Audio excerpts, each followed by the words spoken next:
Hello, my name is Dean Contover, and this is Current Buzz. Thank you for watching today. Today we have an Olympian. He was in the 5,000 meters. He ran the 5,000 meters in London, 2012, and that's what we're going to talk about.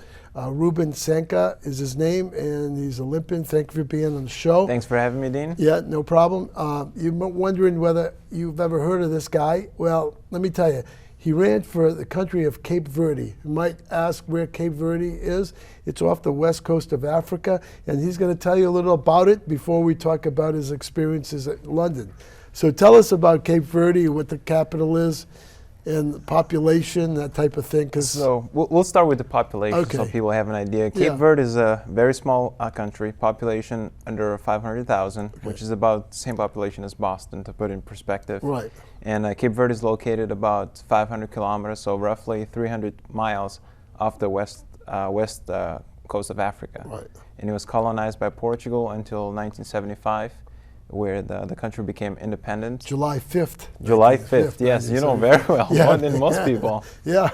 And so now we speak Cape Verdean Creole there, which is a mixture of West African language and Portuguese language. Okay. And our official language that people are taught in school is Portuguese. Okay. Capital, that's the first thing you The learned. capital is Praia. Praia is the capital, but I was born in the town of Santa Maria in the island of Sal. There are 10 islands in the country. Okay, and if you notice that he has a flag on his shirt, Cape Verde flag. It has 10 stars, which mean the 10 islands of and that's your official Olympic Cape Verdean shirt, right? Yes, it is the London Olympics. Okay. And the blue on top represents the sky, which is bigger than the ocean. The bottom is the ocean. Right. Okay. And the red line and the white line? The white line is for peace, and the red line is the struggle for independence. Oh, okay. And it's a democratic country, very stable democratic country. Very stable. We have a president, a prime minister. Okay. And so how the heck were you picked for this? I know you're a runner at University of Lowell, UMass Lowell, I'm sorry. And you were a cross-country runner, 5,000 meters. Did you run the marathon or any other races, or besides the 5,000 meter? No. For the Olympics, I ran the 5,000 meter. When I was at UMass Lowell, I ran different races, ranging from the mile all the way up to the 5,000 and the 10,000 meters on the track. Right. And I also did a little bit of cross-country and road racing after college. And I happened to do a marathon too, which was the Cape Verdean national record. Oh, okay. So from there, doing all these various distances, because at the time Cape Verde did not have anyone who actually met the Olympic standards. Yeah, there's a specific standard you have to meet to be competitive in the Olympics, and from the sprinters all the way up to the marathon. Correct. You have to run under the standard, right? Sure. And at the time, nobody had the standard for Cape Verde. Right. So I was approached by the Cape Verdean team as one of the few who were close to getting this standard. So at the time, the Cape Verdean, the Olympic Committee, they started supporting me and making sure that I was getting to my races, and they said I had a very good chance of being their next Olympian. So right after college, I spent about a year just training, working part-time, and trying to get those standards down. And although I came very close in the marathon by about less than a minute in the marathon. And in the 5,000, I was a little bit farther away from it. But because Cape Verde didn't have anyone with the standard, the International Olympic Federation allotted Cape Verde with 2 wildcard spots. Okay. And from the wildcard spots, one for a female and one for a male, I was given one of the male wildcard spots. Okay, and so there were three people from Cape Verde who were in the Olympics in 2012 in London, right? Yep. And one was a sprinter, a female sprinter. One was a sprinter. The other one was a judo. A judo. A female judo. and myself. I mean, so and how'd she do? Or the sprinter do? She did not advance as well. She was 17 years old, so it was great that she was there. Got some experience, but she didn't advance as well. Do you think that she might be picked up from some university in the United States? Or? I know she's still in high school, but she does want to go to college. So any colleges out there want to recruit her, let me know. Oh, okay. Well, what'd she run? The 100 meter or She the ran the 200? 100 meters. Oh, just the 100 meter. And then you had a judo person, and how'd she do? She didn't advance either because Yeah. the girl that actually beat her from Cuba ended up winning the gold medal. Oh, so is that right? it's Yeah, well, very I don't tough think- yeah, if it's you're very facing the tough. gold medalist Right. on the first round. Yeah. So you're picked for this, right? What's the process? What happened in all of this? Talk about you getting on the plane. You flew from the United States to London. Sure. Okay. So I knew I had a good chance of being picked for the Olympic Games. Yeah. And in December of 2011, the Cape Verde Federation, they let me know that I was one of the 2 that was going to be selected. So at this time, I started to make sure, I'm healthy, gearing my training towards peaking at London. Right. And I'm doing various races, but at this time, I'm doing my base phase to make sure that I get enough strength for my race. And it wasn't until, I think it was the end of June, actually, June or the end of May, that I was told that I was on the Olympic team. Okay. So from that time, I started just kind of getting ready for the race, getting my credentials, filling out a lot of paperwork for London to make sure that I'm safe to get in the country. And I received my credential, and I also my coach also received his credential. Was the American coach or was he? No, he's a coach right here at UMass Lowell. At UMass actually. Lowell. Okay. That's the same, So he went with you to London. Yes. Okay. He's the University of Massachusetts Lowell coach for cross country. Oh, that's track and cool. field. Gary Gardner. Yeah. Oh, great. I don't know Gary, but I mean, it must have been interesting for him to go there too. And when you meet credentials, what do you mean by credentials? What did you have to? So credential is basically it's an ID that has your name on it, your country on it. It has a code on it, and then it has several other numbers at the bottom, which gives you access to different parts in London of the Olympic experience. Do you still have your credentials? I do have it. I have it at home. You I should have brought it here. Yeah, yes. I know. That would have been But cool. I do at World Championships too. They have credentials. Most sporting events they give you credentials that with allow your you. picture on it. Sure, with your picture, it allows different access in Right. different parts of the Olympic Stadium, for example. Okay, so you get picked, you get through your credentials, you get your visa, right? Because are you on the American passport? Or you No, I have both passports, Okay. Cape Verde and American. Yeah, so it dual was very passport. easy with getting the visa and things like that. Yeah, okay. So did you have to apply through your Cape Verdean visa, or through the American visa? No, I basically whenever I travel for races, I use the American Okay, passport that's easier, because it's yeah. easy to travel Yeah, anywhere. yeah. But I also keep my Cape Verdean passport to back me up as a Cape Verdean citizen, so that I'm allowed to compete in these events. Oh, I see. Okay, I see. So I just want to let you know that in regards to Cape Verde, when the Americans fly to Africa, they usually gas up at Cape Verde. They land at the They do. airport, and it's not well known to the American public, but it's one of the most stable countries in Africa. So when the big military planes or the presidential planes, they usually gas up at Cape Verde, They do. and then they fly on to South Africa, Correct. wherever they go. Hillary Clinton has been there, Michael Jackson has been there, Yeah. and several other And it's a political big figures. tourist thing in regards for the Europeans specifically, not too much Americans. We don't have a lot of Americans, but we do have a lot of Europeans coming from Great Britain, Portugal, Spain, and Italy. So To relax. to relax in the sun, and just enjoy the sun. and the ocean. Yeah, correct. Yeah. And I think that what makes it really a good place for vacation is that our temperature ranges from 75 degrees to no more than 85 degrees Oh, that's not bad throughout at the all. whole year. And very little rain. There's no rain. We So- don't have any tornadoes or hurricanes either.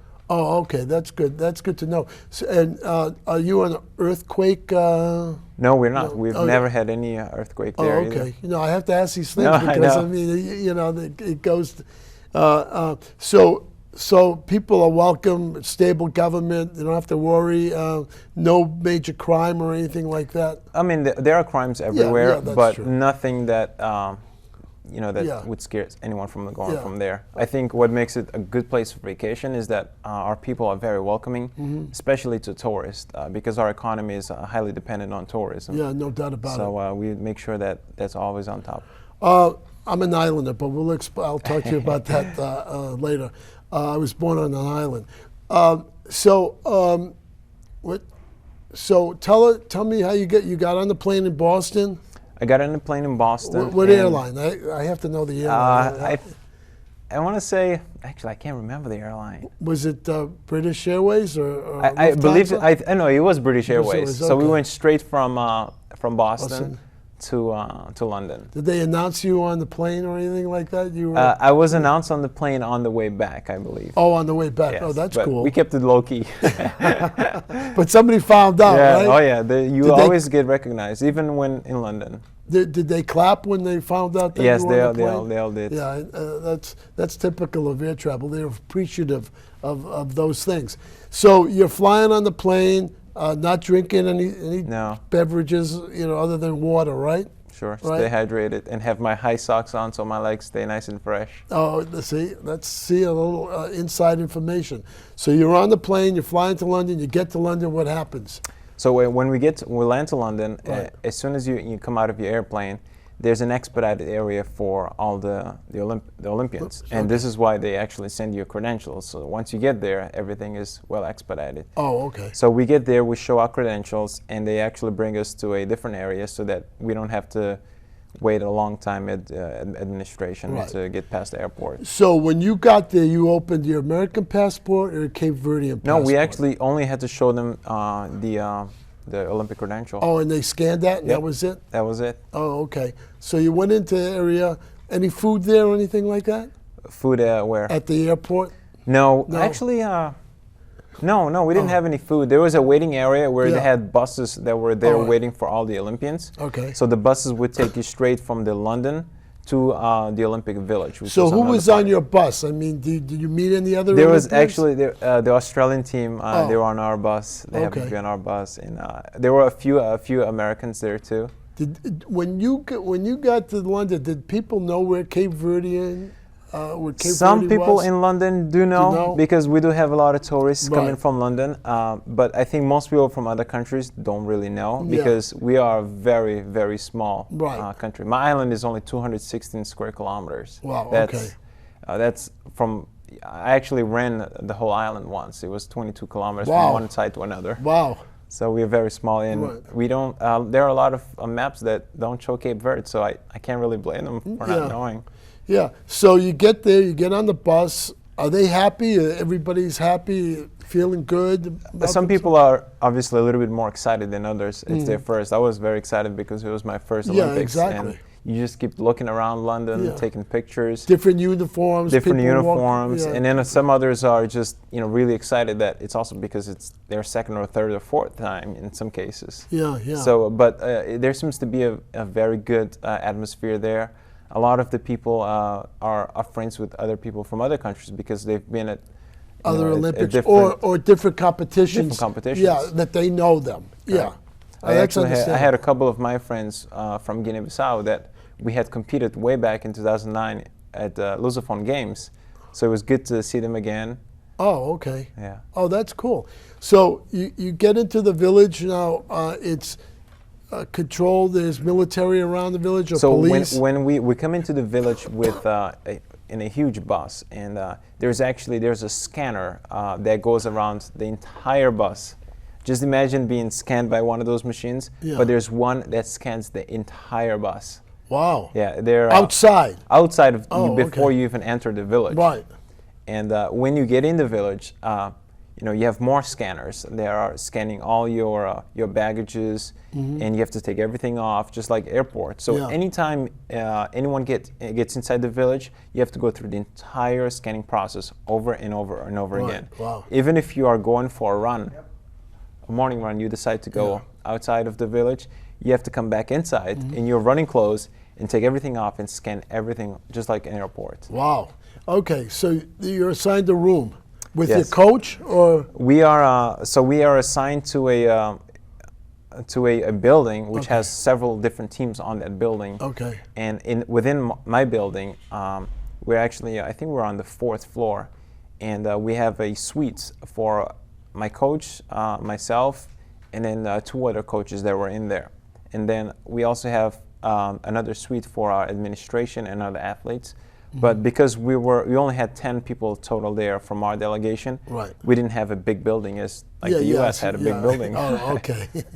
So you got into the village. The most important thing is the room big enough for you? I mean, and the bed big enough? Because The room was big enough for me. Okay, you're a tall guy. I'm 6'3", but Yeah. I'm not tall as some of those 7-foot basketball players. Oh yeah, that's right. So we had a nice place there. Did you meet any basketball players, American?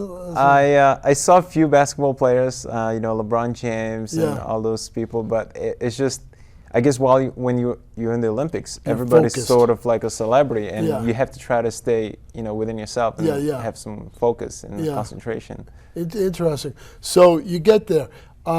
How was the meals there? I mean, was there different types? Because some people come from Asia, some people come from Africa, and they're used to different foods. So how's that? at the handled? Olympics, they have different types of food from all over the world. Right. And actually, I believe that each country gets to submit a proposal of a food they want to have there available for their athletes. Right. So we had a little British area, we had a little Caribbean their area, food isn't that great. European area. We had a McDonald's inside the Olympic Oh, wow. Village, inside the cafeteria there. Right. Was that Because popular? it was very, very popular, Popular. because McDonald's is one of the sponsors of the Olympics. Yeah, good and point. obviously Coca-Cola's everywhere. Yeah. But there was also a lot of healthier sections with lots of fruits, vegetables. Yeah. So you had pretty much anything that you wanted to eat Yeah. there. So they fed you breakfast. It was cafeteria style. Cafeteria, yeah. Cafeteria, so you just go in anytime during the day. Yeah. If you want to go 5 times and eat 5 times, you can do that. So it's almost like college, like buffet style. yeah. You just go, you grab your food, you grab your tray, and the cafeteria was probably about 5 times a football field, so it's very big. Okay, so what happens now? They tell you opening day ceremonies. Where do you fall into this? I mean, you're down Cape Verde. Well, Cape Verde is C, right, in Yes. the alphabetic order. So what happens when you're set up for the parade?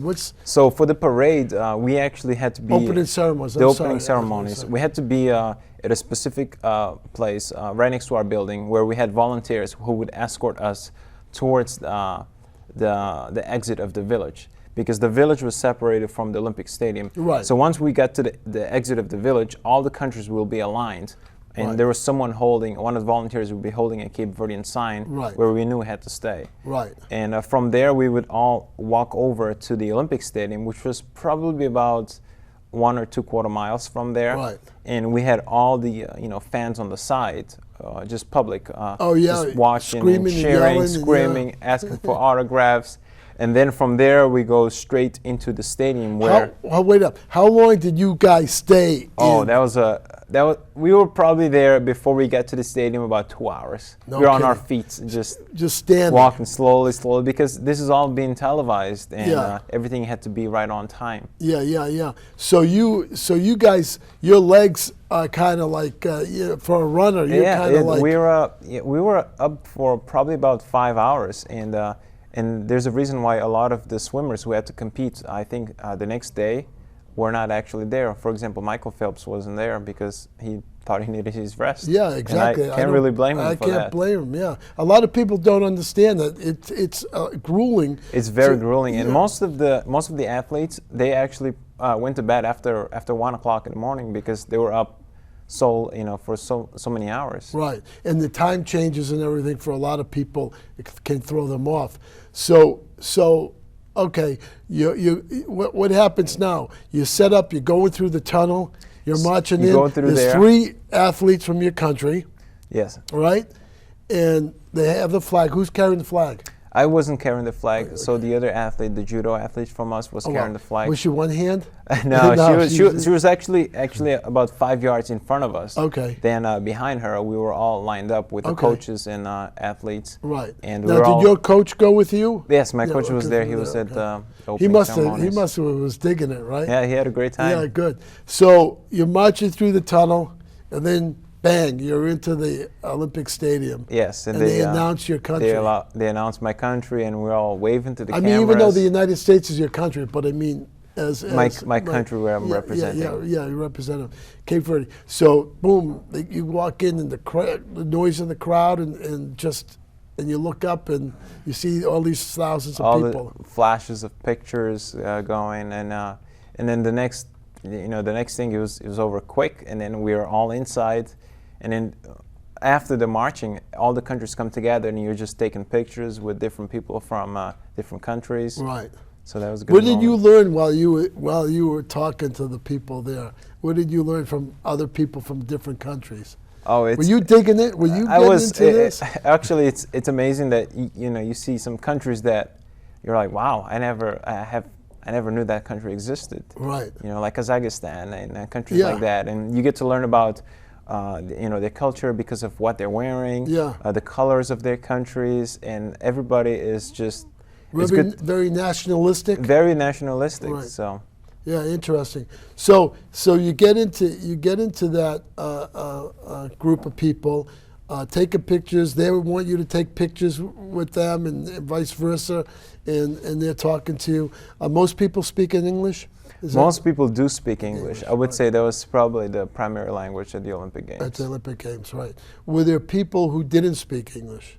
Yes, there Yeah. were some people that didn't speak English, Yeah. and you just communicate by signs. Pictures, Or you had smile. translators or something like that? Yes, every team actually has translators. So even though we were only 10 from our delegation, we had Right. 5 volunteers. Right. And out of those 5 volunteers, 3 of them spoke Portuguese, which is the official language of Cape Verde. Oh, okay. Oh, wow. Okay.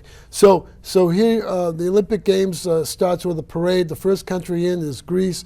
They started the Olympics in 776 BC, and the last country is United Kingdom because they're the host. The host. And it's alphabetical in the language of the country, right? Correct. And so Cape Verde, you were in there, so you had to wait around a long time. Yes, we had to wait a long time, even though we're C, but we Yeah. still had to wait a long time. Yeah, and then you have to wait till all the other big countries go through, like the Soviet Union and, Sure, and yeah. the United States and the French teams and all that stuff, right? Correct. And did they ask you what you competed in? The people that you met, were they inquisitive of what sport you were in? They always did. I think it was easier, especially for track and field. The majority of the Olympians are, I think, from track and field because you have so That's many correct. events That's and right. people are competing in different Right. events, and you have men and women. Yeah. But I think a lot of the track and field athletes sort of kind of connected with others because they've been at World Championships Right. before and other events. Right. So a lot of the Olympians that were there, they kind of knew some friends from different other events in the Right. past. Track and field, in the Olympics they call it athletics. Athletics. It's not called track and field in the Olympics, it's called athletics. That's the big umbrella, that's the big, we may see a lot of swimming in the United States and gymnastics, but the big thing in the Olympics is athletics. I mean, Yes. that's the reality of it. In my experience, that was the focal point when I went to the Olympics. And it's enjoyable. The thing is, in track and field, it goes on for 2 weeks, and there are a lot of heats that go on before you compete in the finals or the semifinals. Am I right? Correct. And it could be grueling because what happens in the Olympics is that you have a morning session, And then you have a PM session. at the PM, and then you have an evening session. No, for track and field they had the morning and then the afternoon. But it wasn't noontime like we No, have. no, It was it's more late like in the afternoon. afternoon 5 o'clock towards 9 o'clock at night. 9 o'clock at night, yeah. So, were you astonished at the TV coverage? The TV coverage was amazing. So even if you didn't go over to the Olympic Stadium, Yeah. we had 24 channels in our sort of dorm where we could watch different sports, different camera angles. So while for example, while the 1500 meters event was going on, Yeah. there was also another camera that was focused on the pole vault going on the infield. So you could go to channel 4 and watch the 1500, or go to channel 5 and watch just the pole vault. Or you Right. can go to other channel and watch gymnastics. Oh, wow. So it was Now, was this just in the Olympic Village, or did you know whether this went on throughout the United Kingdom, that they had this one channel? I think, I'm not sure Yeah. because I didn't watch much TV outside yeah, of the Olympic yeah, Village. yeah. But in the Olympic Village, we had access to all of that. And even if you were in the cafeteria, or you were in the hospital inside the village, or you were hanging out somewhere you always had TV coverage everywhere. Right. Were you surprised at the condition of some of the athletes? Yes, and some of these athletes, especially track and field, they are very fit. Right. But no body fat. no, No. just pure muscle. But then you have some other sports where some of the other athletes their bodies are different. And Right. For example, shot put, they were really tall, Bulked up, yeah. men We like to and call women. it beefy, right? Beefy, Yeah. yes, beefy. And then some other sports, they were a little bit different, like swimming. They were tall. Yeah. Were you amazed at the techniques that the people had in regards to their field, not basically track, but their field athletes, the javelin throwers and like you said, the shot putters or the hammer throwers? Were you surprised at the techniques that they had? Yeah, just seeing them practice, because before they start competing, we go to the practice fields. Yeah. And they just by seeing their preparation, that how focused they were. I think I was more amazed, not so much about their technique, but more about their focus when they were in training. Oh, no kidding.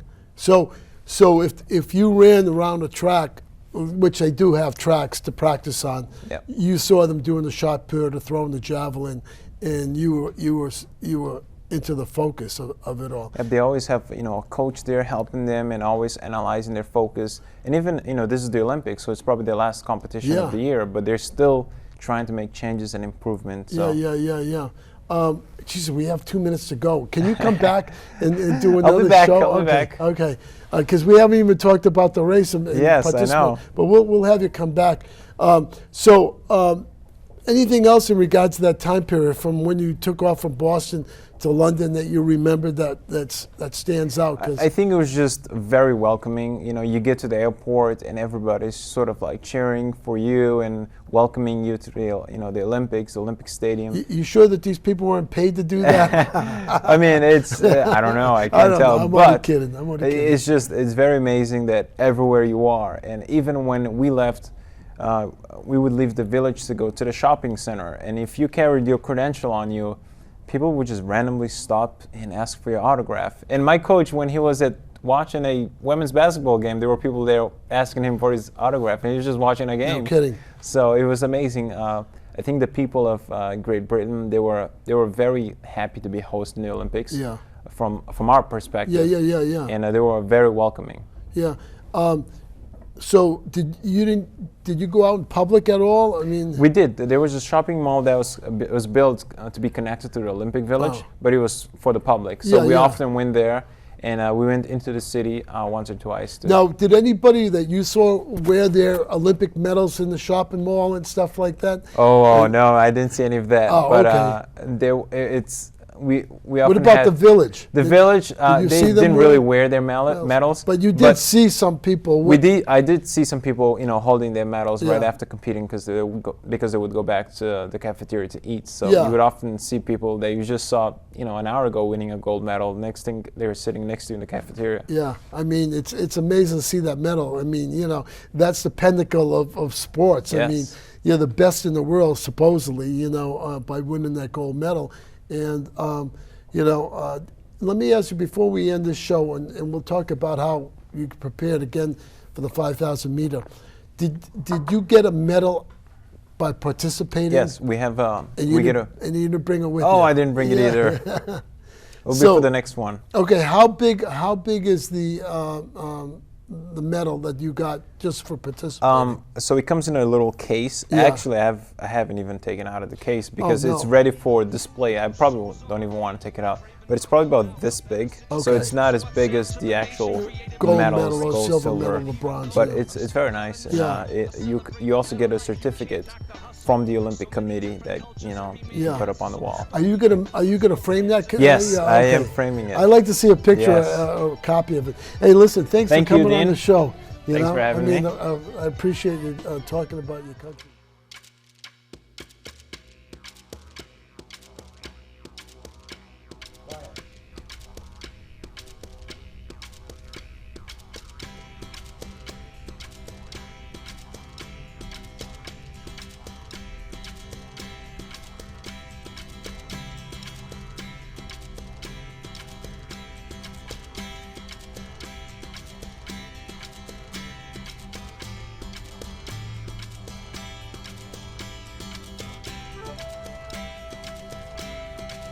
My name is Dean Contover. This is Current Buzz.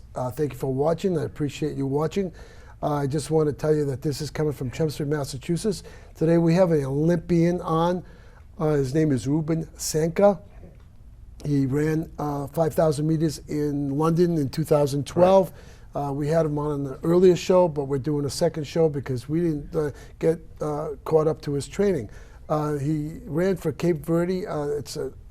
You could tell me an about Cape Verde. archipelago off the West African coast. Yeah. So we have 10 islands, and we were colonized by Portugal in 1975. We got our independence. The 5th of July. 5th of July. Remember, in Yes. 1975. Now, it's a stable democratic government, right? Correct. You were related to Guinea-Bissau, but you split up. We split up just before our independence. Okay. And what part? There's 10 major islands, right? There are many islands, but there's 10 major islands. And if you could see his Olympic outfit, you'll see the flag and the 10 stars and the meaning of the. The meaning of the flag is the top is for the sky, and the bottom is the ocean, and the 10 stars for the 10 islands, and the white for peace, and the red, the struggle for independence. Okay, and okay, you graduated from the University of Mass in Lowell, Massachusetts, right? And do you have an undergraduate degree, right? I have both my undergrad and I got an MBA there in 2000. Oh, okay, you got an MBA there in 2000 when? 11. 2011. Mm-hmm. Okay, so you ran the 5,000 meter. You went to London. I don't know, in the first show we talked about how you were picked, but in case somebody didn't see the first show, how were you picked to run the Olympics? I was picked based on the wildcard system, because in Cape Verde, no one at the time had the exact qualifying times for the Olympics. You need to have a qualifying standard. So what happened is the International Olympic Committee, they allotted Cape Verde 2 wildcard spots, in where Cape Verde can pick its best athlete to compete at the Olympics. Okay. So I received one of them. Okay, you received one of them. So, and there was a judo, there was a female judo, and female a sprinter. female sprinter. And 100 meters, right? Is that correct? Right. Okay. So you get picked. How did they inform you? How were you picked? You didn't go to Cape Verde. No, they gave me a phone call. Okay. And then they sent me an official letter saying, that I was picked for the Olympics. Oh, okay, that you were picked, and this is from the Cape Verdean Olympic Committee. Correct. Right, because every country has an Olympic committee, and within each Olympic committee there are several federations. That's correct. There's federations. Could be a ping pong federation, correct, a badminton federation, wrestling federation. And I hope we keep wrestling in the Olympics, by the way. So. So I know what sport I'd like to not see in the Olympics, but I'll tell you after the show. So they wrote you a letter saying that you would definitely go. And your coach at the University of Massachusetts in Lowell, he also went with you. He got along. Credentials to go Sure. also. Now, was Cape Verdean Olympic Committee allowed him to go? Is that they allowed because Cape Verde had 3 athletes, so they actually allowed 3 coaches to come as well. Oh, okay. And as my coach, he came along as my coach. Came, okay. So he walked in the stadium under the Cape Verdean under the Cape umbrella. Verde flag. What was your coach's name? Gary Gardner. Gary Gardner. He's the coach of the UMass Lowell. UMass Lowell of the cross country team. Cross country and track and field, both men and women. Oh, okay. All right. So both men and women. Okay. I hope they're going to have a good year this year, just like their hockey team. They did have a good year, but it's not over. But they still have some NCAA championship coming up at the end of the year, so we're all excited for it. Okay, good.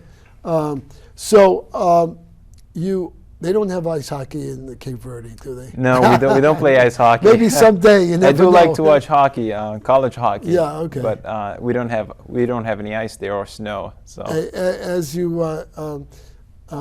we know, University of Massachusetts Lowell is the Hockey East Championship, and they won the tournament. And I was at the game. And it was we were both at the game, so I just want to say that. Let's get back. So Cape Verde is basically a former Portuguese colony who has a stable democratic government. People travel from Europe to go a lot from to Europe. enjoy the beaches there. It's reasonable. The prices there are pretty reasonable. And then, so you get Portuguese, Spaniards to go there, Italians, and people from Malta and those other Mediterranean countries fly there because they're used to going to all the places in the Mediterranean, so they wanted to go. And then another group of islands, the Canary Islands, is also highly Canary popular. Islands, yes.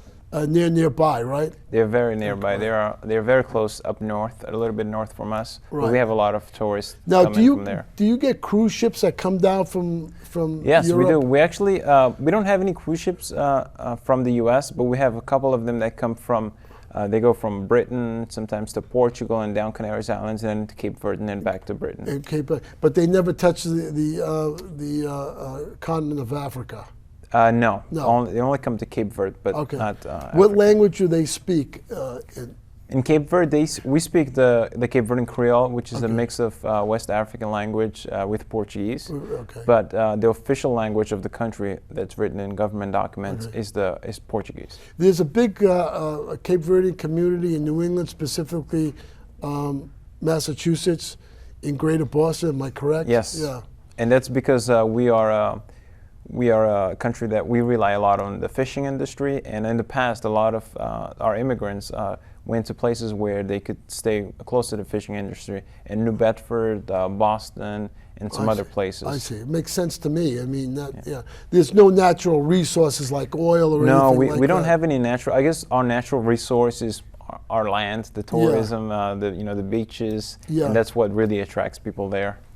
In the past show, we were talking about going to the Olympics. You flew from Boston To London. to London on British Airways. You got into London, in case some people didn't see the show earlier. You flew into London. You had your credentials from the United Kingdom government. And every time I fly into London, I have to show my passport. And there's always a guy. There's always a guy in the podium, but the podium is like lifted off the ground, like 3 or 4 feet off the ground, and he's looking down at you, and you're looking up at him. And why are you visiting the United Kingdom? Oh, tourism. You know, I'm on holidays, and it's supposed to be intimidating. It's sort of intimidating, Yeah. and I've had similar experiences when I went to Ireland, for example. But when we went to Great Britain, everything was very expedited. Oh, okay. And Well, it was that's very easy understandable. because we had the credentials with us. You were a VIP, that's why. Yes, they made it very easy for us. Yeah. So you get into you go past customs, you get into the airport, and then what happens? You get picked up by a bus. We get picked up by our bus, Yeah. and then they actually gave us a tour of London. Oh, wow. While we're going Oh. to the Olympic Village. So and, did you go through in front of Buckingham Palace? yes, and we they did. showed We the- drove right by it, Yeah. and all the Ferris wheel too, and the Ferris the wheel. Big that's Ben. Right. Yeah. So we actually drove right past all of those those tourist attraction in London on our way to the Olympic Village. Wow. We still don't know if it was planned or not, but we think it was definitely planned by the London.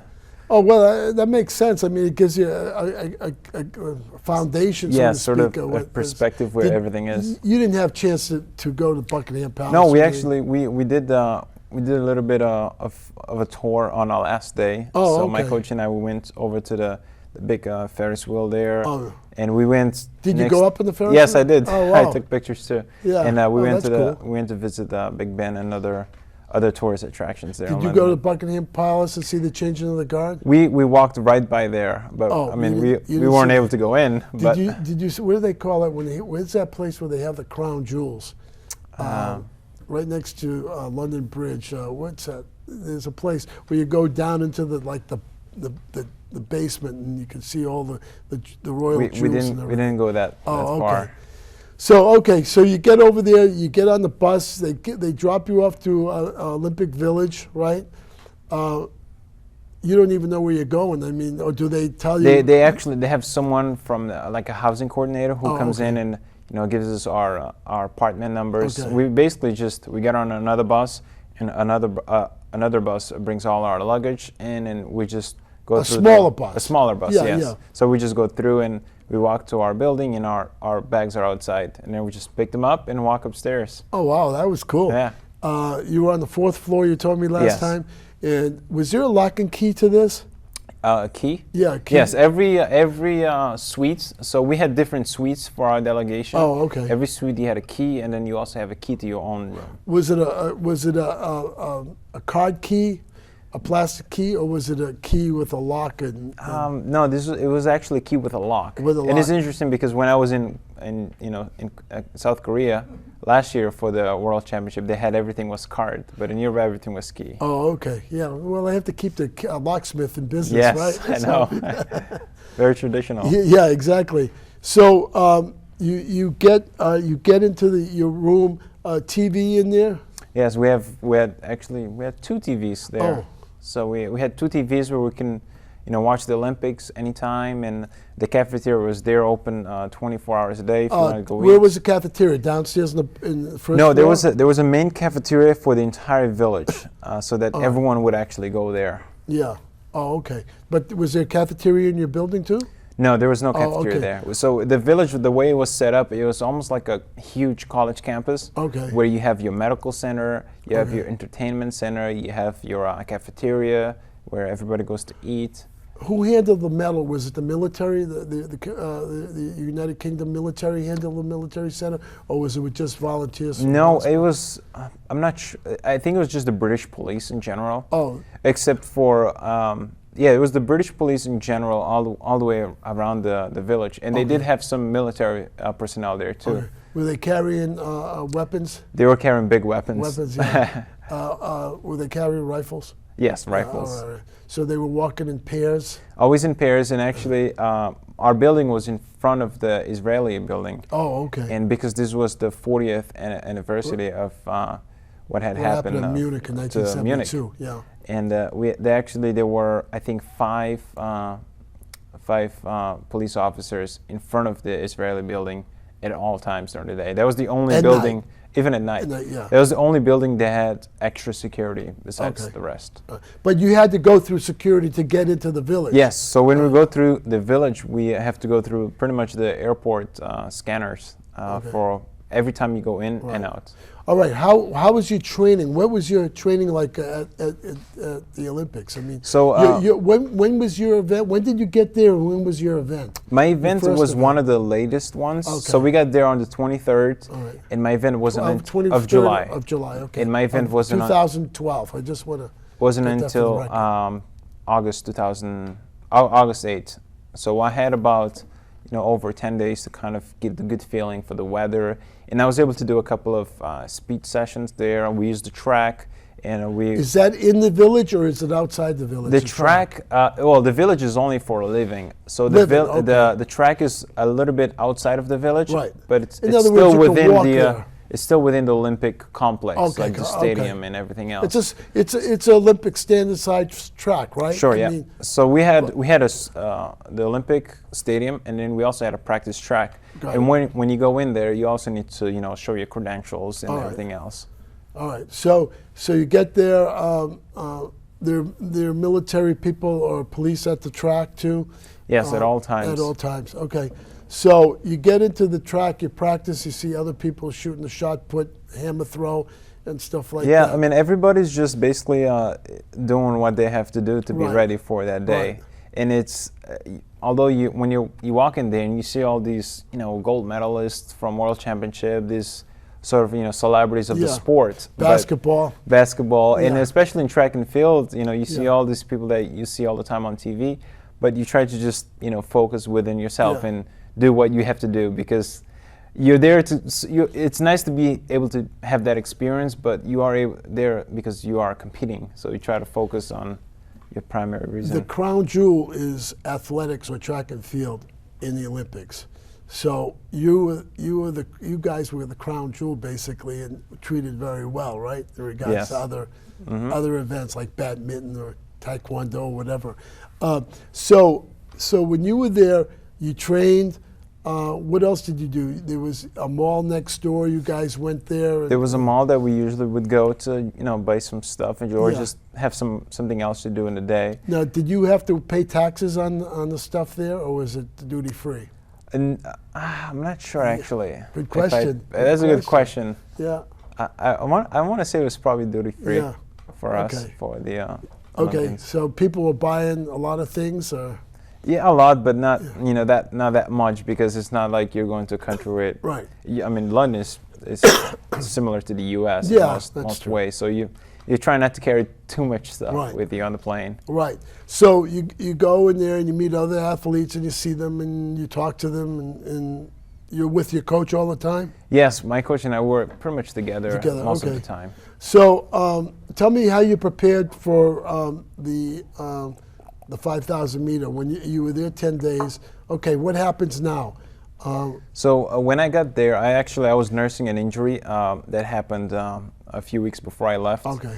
So the first thing I Can did we talk is about the injury? What was it? A pull, a tear, or something? the injury was actually a sort of a tear behind my calf in Okay. my hamstring area. All right. But we later found out that it was something else that was causing that. I had something small inside of my calf that okay. is getting removed. But That is getting removed. I'm still in the process of getting full health Okay, from good. the All injury. right, good. But when I got there, the first thing we did is we went to the medical center. Okay. We did a lot of examinations with some of the medical staff All they had UK there. people. No, they're actually from all over the world. no kidding. So they bring right, all that's a good question, yeah. specialists from all over the world, because Yeah. they want the best of the best Yeah. with different ideas. So it's sort of a professional development for them too, because they get to learn from each Yeah. other. But we also And everybody's fine tuned. I mean, no body fat on anybody.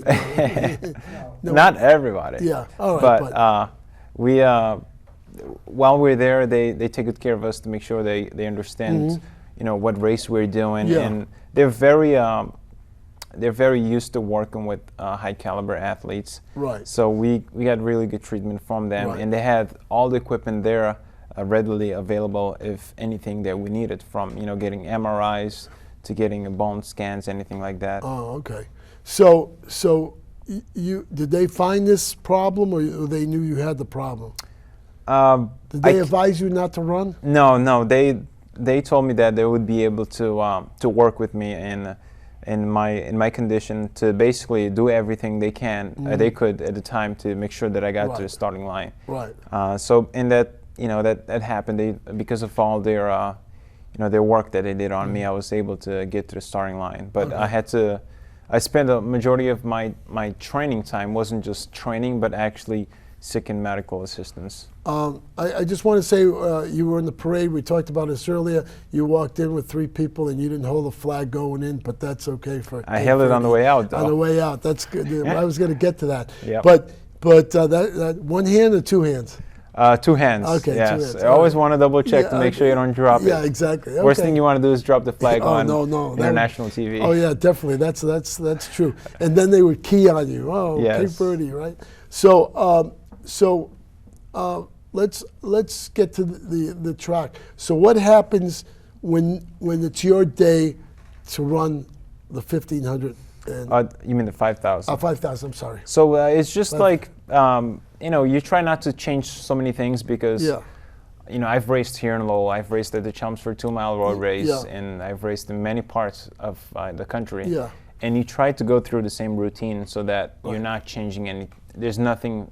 Just because you're in a different country, you're at an Olympic event, it's still important that it is the Olympics. Yeah. But at the same time, you try to keep the same routine within yourself. Right.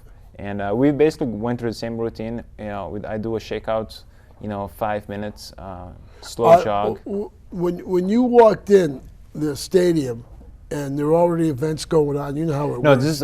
I start preparing for my competition day. Oh, okay. I have the same routine from the time I wake up to the time the race finishes. What do you eat the day? I like to eat maybe a small bagel and a banana. Okay. And make sure I stay hydrated. Hydrated, I drink coffee. All right. And then I have some water after. Okay. That's the same thing that I do at home for all of smaller races, bigger races. Right. I've always been known to going through with the same procedure. Okay, so you tell me your day. So what race did you run? I mean, was it in the morning or the evening session? No, it was actually right in the morning. In the morning I think it was session. about 12 o'clock Oh, 12 or o'clock. 1 o'clock. Okay. So I woke up and Yeah. I do my morning shakeout, which is 5 minutes, just to shake out the leg, come back Yeah. home, do a couple of stretches, and then shower. And then we head over, make sure that I have all my race numbers on. We had, I think, several numbers. What number were you? I had my name on it. Oh, It that's was right. number They have your 16. name. Okay, that's Do right. you have a The- number the- and the name? Yeah, the new thing is to have the name on it. Correct. The old days So we they have had we just have a the name number. on the front, and then Right. we have the number on the back, and then you also get a track number. Okay. That you place on your shirt, Okay. a sticky number. So I wake up, and after that, go for my morning jog, Yeah. stretch, shower. Then we head over to breakfast, and after breakfast, we walk over to there's a sort of like a bus station where you wait for the bus to bring you to the Olympic Stadium. Yeah. And from there, the bus actually brings you to the practice track, which is right next to the Olympic Stadium. Okay. And you just hang out there, kill some time, and You then bring your credentials too with you. Yep, right? you have Yeah. everything on with Yeah, you, okay. and you have your bag, all your Yeah. your extra water. You have your racing spikes, your warm up spikes, and you do your warm up there. And when it's 50 minutes, I think 50 minutes before your actual race, because everything is on a very timely manner. Right. And 50 minutes before, you have to be all warmed up and show up there, which is a little bit different from what we used to back home. Mm-hmm. Back home, I usually would start warming up 50 minutes before my race. Right. So at London, you had to be ready for your race, warmed up 50 minutes. Wow, that's almost an And hour. they have 3 call rooms, which is we're also not used to. We're used to usually just 1 call room here. Right. And you have 3 call rooms there, where the first call room, they just make sure you're there, you have your stuff with you. They And then call out your name. yes, they yeah. do. First, you just go in and you Yeah. kind of check in, and then Yeah. they bring you to call room number 3. And then call room number 2, you go and they do all the spike inspection to make sure you don't have anything with you, any spikes, and That they are actually longer than yes, longer than what you should have. And they search for your entire bags, and you can't bring a cell phone with you. You have to leave everything behind. So you What give about water? Or do they no, supply you water? You can bring water with Okay. you, but you can't bring anything else. Even if you have any medicine or your asthma Yeah. inhaler, and all of that stuff has to stay behind. And they also ask you, what is this for, or what's this medicine for, if you have any medicine there, because you can't take any medicine with Do you you. take a urine test? No, not. They do test. They do random testing. Yeah. But the testing is mostly for the finals, so Oh, people okay. who finish. But we do I did do a blood testing there. They do the IAAF. They do a passport testing for doping. So I actually had to report a couple days before my race to do that test. Oh, okay. So all athletes had to do it. Yeah. So then you go to call room number 1, which is the last call room. There you are all stripped down to your racing uniform, and you have your spikes on, and there's a small little area there where you can do your strides. And from that, they keep telling you, oh, you have 5 minutes until they come and escort you over to Is the track. there a clock on the wall saying 5 Yes, minutes? there's a clock they there. Tick a And digital clock. When it Olympic. comes, when right? it comes down, they usually will tell you have 1 minute. This is your last bathroom break if you need one, and then someone will come, a volunteer will come and escort you, and they will grab your stuff and you'll single file. There's a little plastic. Yes, a thing, plastic bin that they give bin. you, That's and right. you put all your stuff there and you carry it. You single file to the track, Right. and at the exact time when your race is supposed to go on, actually a minute before, they let you onto the track so that Right. you're sort of sitting in your starting position. Right. And from there on, you put everything in your basket, and after the race, they will hand you your basket. Now, in the 5,000 meter, you don't line up in lanes. You line up at a line. There's a Yes, line there. you line up in the front, Okay. and then there's sort of a barrel, and then you cut in at the barrel after the second turn. Well, let me ask you a question. How many people were there? Was it sold out? It was very, I would say it was probably the high 60s, 60,000 to 60,000. 70,000. So you're in line, you stand in line, you say, wow, I'm in the Olympics, right? Yes. I mean, you're saying this is a real... It's for me, it's, you sort of like get that really quick, but then it's sort of, you go back and you bring it back and say, you know, I just have to do what I do because. So is this the semifinals or this is just a quarterfinals? It's a first round. There's a first round and then a final. So sort of the semifinals. Okay, all right. But you just sort of try to stay within yourself and not get the the whole picture get to you too much, and you try to concentrate on what you have to do. Now the gun goes off, right? Yes. Do they say on your mark? Yes, they say on your mark, set, and then the gun goes off, right? And you're off. Yes. Now, do you have a strategy that you're going to run? We did have a couple of strategies. Some 5,000 meter races in the Olympics end up being what they call sit and kick, so very slow until the last lap. Right. And then some other races sort of go hard from the start. Right. And burn everybody out. Because we have there are two sessions of the 5,000 meters, and we were in the second session, so we had to some people were going to two sessions of the semifinals, more or less, right? Yes. Yeah, okay. So some people were going to go fast in the other session, and then some others were going to go slower. Do you guys talk about this before? Or? No, maybe some of the teammates, but honestly, from my side, I was just there. Yeah, I know. Just trying to do my best because I knew it was going to be a very, very difficult race. We have 3 minutes, so you've got 3 minutes. So we go through, and the race starts, and I just sort of my plan was just to tuck in and go with the pace as long as I could as far as I could. Right. And that's what happened. Except for my race ended up being the fastest ever 5,000 meter semifinal race in the history in the Olympics ever. Wow. So there was very little chance that I was going to make the final. But I came through, and I actually had a lot of people clap at the end of my race. I didn't make it to the next race, but it was a great experience just to finish it. So what number did you come in technically from? The guy that won the gold medal and the silver medal and the bronze medal? Where did you come in technically? I think I was 20th out of 22, I think. Okay. Yes. So you were 20th. I was way back. Yes, yeah, I was not close to the front. But you're the 20th best in the world. Yeah. I mean, that's something. I mean, to say. for me, it was more when I got to London. I was having a lot of injury problems, and I had not run for a full week. So are you planning to participate in 2016 in Rio? Yes. You are? As long as I'm healthy, the goal is to try to run the marathon there. Oh, you're going to run the marathon for Cape Verde, is that it? Oh, okay. No 5,000 meter? We'll see.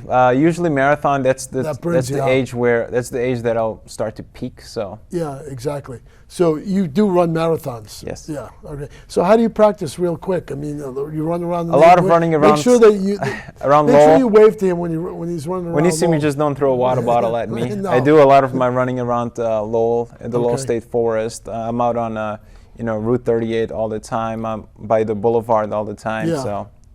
Oh, good. I train right here in the Merrimack Valley. Now, do you run up along the boulevard up to Tingsboro Bridge and then back all the way? down? Yes. Yeah. Tingsboro Bridge. A lot of training around there. Yeah. Okay, good. And listen, I'm glad you came on to talk about the Olympics. It was a great experience, and I just want people to watch the 2016 Olympics in Rio. Yes, I hope to be back for that. And support you and everything.